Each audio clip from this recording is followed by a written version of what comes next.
ನಮಸ್ಕಾರ ಎಲ್ಲರಿಗೂ. ಇವತ್ತು ನಾನು ಒಂದೊಳ್ಳೆ ಹೇರ್ ಪ್ಯಾಕ್ ಮಾಡೋದನ್ನು ಹೇಳ್ಕೊಡ್ತಾ ಇದ್ದೀನಿ.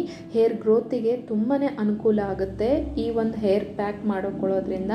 ಇಲ್ಲಿ ಈರುಳ್ಳಿ ಸಿಪ್ಪೆ ತೊಗೊಂಡಿದ್ದೀನಿ. ವಾರಗಟ್ಟಲೆ ಈ ಈರುಳ್ಳಿ ಸಿಪ್ಪೆಯನ್ನು ಕಲೆಕ್ಟ್ ಮಾಡ್ಕೊಂಡಿದ್ದೀನಿ ನಾನು. ಇದರಲ್ಲಿ ಒಳ್ಳೆ ಕಲರ್ ಬರುತ್ತೆ. ಆ ಕಲರು ಕೂದಲಿನ ಬಗ್ಗೆ ಒಳ್ಳೆ ಕಲರ್ ಕೊಡುತ್ತೆ, ಬ್ಲ್ಯಾಕ್ ಕಲರ್ ಕೊಡುತ್ತೆ. 2 ಸ್ಪೂನ್ ಆದಂಥ ಅಕ್ಕಿ ತೊಗೊಂಡಿದ್ದೀನಿ. ಹಾಗೆ 4-5 ಸ್ಪೂನ್ ಆಗುವಷ್ಟು ಅಗಸೆ ಬೀಜ. ಹಿಂದಿನ ದಿನ ನಾವು ನೆನೆಸಿಟ್ಕೋಬೇಕಾಗುತ್ತೆ. ನೆಕ್ಸ್ಟ್ ಡೇ ತಲೆಗೆ ಸ್ನಾನ ಮಾಡ್ತೀವಿ ಅಂದಾಗ. ಇವಾಗ ಒಂದು ತಪ್ಪಲಲ್ಲಿ ಹಾಕ್ಕೊಂಡು ನಾನು ಚೆನ್ನಾಗಿ ಕುದಿಸ್ಕೊಳ್ತಾ ಇದ್ದೀನಿ. 2 ಗ್ಲಾಸ್ ನೀರು ಹಾಕ್ಕೊಂಡಿದ್ದೀನಿ. 1 ಗ್ಲಾಸ್ ಆಗುವವರೆಗೂ ಚೆನ್ನಾಗಿ ಕುದಿಸ್ಕೋಬೇಕಾಗತ್ತೆ. 15ರಿಂದ 20 ನಿಮಿಷ ಕುದಿಸ್ಕೋಬೇಕು. ಕಲರ್ ಸಹಿತ ಈರುಳ್ಳಿ ಸಿಪ್ಪೆ ಕಲರ್ ಬಿಡೋವರೆಗೂ ನೀವು ಕುದಿಸ್ಕೋಬೇಕಾಗತ್ತೆ. ಇವಾಗ ಅದನ್ನು ಸೋಸ್ಕೊಳ್ತಾ ಇದ್ದೀನಿ.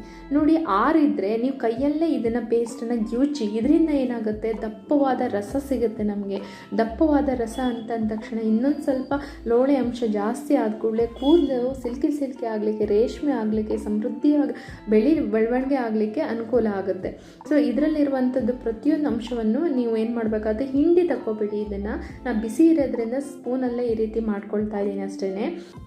ನೆತ್ತಿ ಭಾಗದಲ್ಲಿ ತುರುಕಿ ಡ್ಯಾಂಡ್ರಫ್ ಇದ್ದರೆ ಕೂದಲು ಪದೇ ಪದೇ ಇನ್ಫೆಕ್ಷನ್ ಆಗ್ತಾ ಹೋಗುತ್ತೆ. ನೆತ್ತಿ ಭಾಗನೇ ಫ್ರೀ ಇಲ್ಲ ಅಂತಂದರೆ, ಅದು ಡ್ರೈನೆಸ್ಸಿಂದ ಕೂಡಿತ್ತು ಅಂತಂದರೆ ಯಾವತ್ತೂ ಕೂಡ ಹೊಸ ಕೂದಲುಗಳು ಹುಟ್ಕೊಳ್ಳೋದಿಲ್ಲ. ಮತ್ತು ಡ್ಯಾಂಡ್ರಫ್ ಜಾಸ್ತಿ ಆಗ್ತಾ ಇರುತ್ತೆ, ಡ್ರೈನೆಸ್ ಜಾಸ್ತಿ ಆಗುತ್ತೆ, ತುರುಕೆ ಜಾಸ್ತಿ ಆಗುತ್ತೆ. ಅಲ್ಲಿ ಇನ್ಫೆಕ್ಷನ್ ಇದೆ ಅಂತಂದಾಗ ಕೂದಲುಗಳು ಯಾವತ್ತೂ ಸಹಿತ ಅದರದಕ್ಕೆ ನ್ಯಾಚುರಲ್ ಕಲರ್ ಕಮ್ಮಿ ಆಗ್ತಾ ಹೋಗುತ್ತೆ. ಅಂದರೆ ಬಿಳಿ ಕೂದಲುಗಳು ಜಾಸ್ತಿ ಆಗ್ತಾ ಹೋಗುತ್ತೆ. ಸೊ ಅದೆಲ್ಲ ಕಮ್ಮಿ ಮಾಡೋದು ಈ ಹೇರ್ ಪ್ಯಾಕ್ಗಳು ನ್ಯಾಚುರಲ್ ಆಗಿರುವಂಥ. ಹಾಗೆ ಕೂಡ ಅಪ್ಲೈ ಮಾಡ್ಬೋದು. ಇಲ್ಲ ಅಂದರೆ ಇನ್ನೊಂದು ಸ್ವಲ್ಪ ಈ ತೆಂಗಿನ ತುರಿ ಎಲ್ಲ ಹಾಕಿಬಿಟ್ಟು ಇನ್ನೂ ಕೂಡ ಕೂದಲನ್ನು ನೈಸಾಗಿ ರೇಷ್ಮೆ ಅಂತ ಆಗಬೇಕು ಅಂತಂದರೆ ತೆಂಗಿನ ತುರಿ ಹಾಕ್ಕೊಳ್ಳಿ. ಅದಕ್ಕೆ ಈ ರಸವನ್ನು ಹಾಕ್ಕೊಂಡು ನಾನು ರುಬ್ಕೊಳ್ತಾ ಇದ್ದೀನಿ.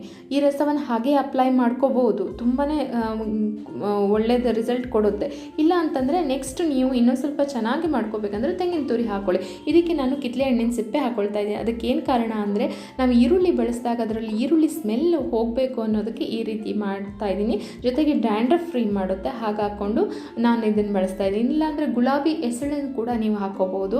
ಒಂದು ಕಾಟನ್ ಬಟ್ಟೆ ತೊಗೊಂಡು ನಾನೇನು ರುಬ್ಕೊಂಡಿದ್ನಲ್ಲ ಅದನ್ನು ಇವಾಗ ಸೋಸ್ಕೊಳ್ತಾ ಇದ್ದೀನಿ.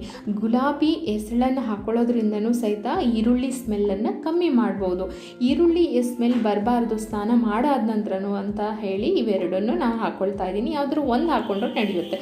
ಇವಾಗ ಸೋಸ್ಕೊಳ್ತಾ ಇದ್ದೀನಿ. ಈ ಸೋಸ್ಕೊಳ್ಳೋದ್ರಿಂದ ಕೂದಲಲ್ಲಿ ಆರಾಮಾಗಿ ಸ್ನಾನ ಮಾಡ್ಕೋಬೋದು. ಯಾವುದೇ ರೀತಿಯಾಗಿ ಅಂಟೋದಿಲ್ಲ ಕೂದಲು. ನೆತ್ತಿ ಭಾಗ ಎಲ್ಲವೂ ಕ್ಲೀನ್ ಆಗುತ್ತೆ, ಫ್ರೆಶ್ ಅನಿಸುತ್ತೆ ಕೂದಲೆಲ್ಲ. ನೀವು ಸ್ನಾನ ಮಾಡಾದ ನಂತರ ನೋಡ್ಬೋದು ವ್ಯತ್ಯಾಸವನ್ನು. ಇವಾಗ ಹಿಂದಿನ ದಿನ ಏನು ರೀಟಾ ನೆನೆಸಿಟ್ಟಿದ್ದೆ ಅದನ್ನು ತೋರಿಸ್ತಾ ಇದ್ದೀನಿ.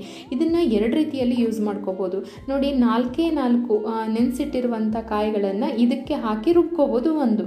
ಇಲ್ಲ ಅಂತಂದರೆ ಸಪ್ರೇಟ್ ಬೌಲಲ್ಲಿ ಇದನ್ನು 2 ಲೋಟದಷ್ಟು ನೀರು ಹಾಕಿ ಕುದಿಸಿ ಇದನ್ನು ಚೆನ್ನಾಗಿ ಗ್ಯೂಚಿ ಸೋಸ್ಕೊಂಡು ಶಾಂಪೂ ರೀತಿಯಲ್ಲಿ ಯೂಸ್ ಮಾಡ್ಕೋಬೋದು.